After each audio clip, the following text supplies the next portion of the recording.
we need to understand, in order to heal, in order to transform, in order to grow, in order to expand, both spiritually, physically, emotionally, mentally, we need to understand what is going on within our bodies and inner selves in detail.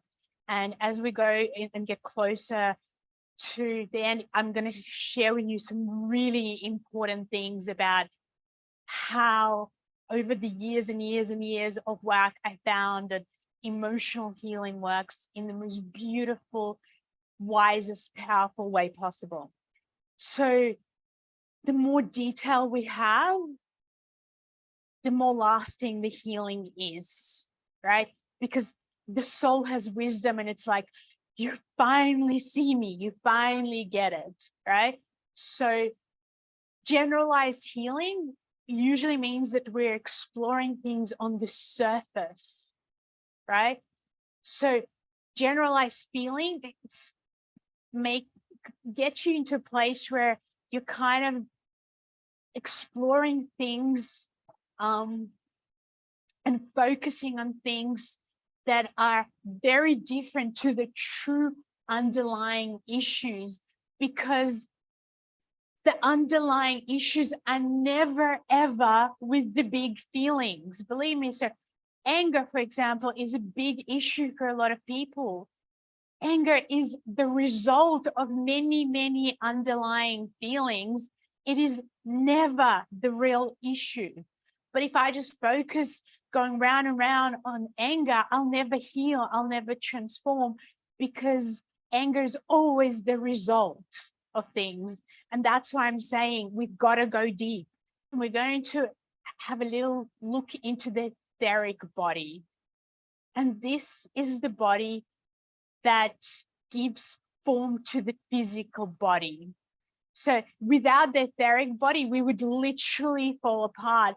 And actually, anybody who's ever seen somebody cross over will see, like, I remember seeing my grandmother go through that experience, and it was like, and I could see her soul and her etheric body in particular leaving her physical body, and her soul was out way, way, way before the etheric body was out when she was transitioning, and to a point where I was speaking to her, and I actually thought that she had moved on, because I was in the car, I was driving to the hospital.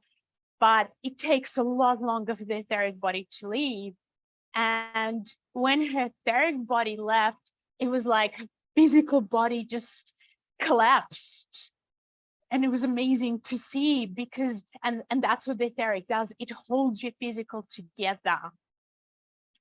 And it holds all the organs together. Huge part of our etheric body, like I was sharing earlier on, comes from our parents and carries hereditary forces within it.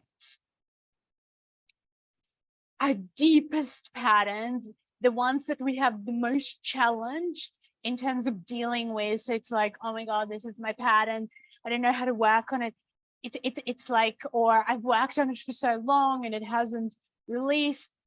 This is connected to the etheric body, and it's kind of a core of who you are.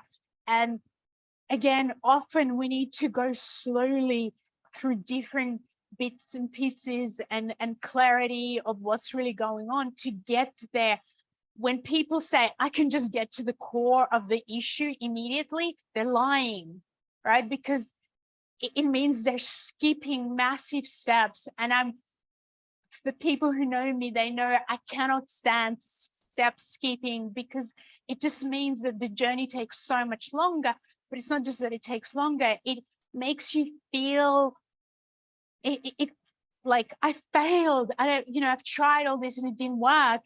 And so it's a lot harder to keep going when you feel that like you failed, because you have doubt and fear taking over. And this is why doing it the detailed way, really taking your time, doing it the slower way, is the faster way.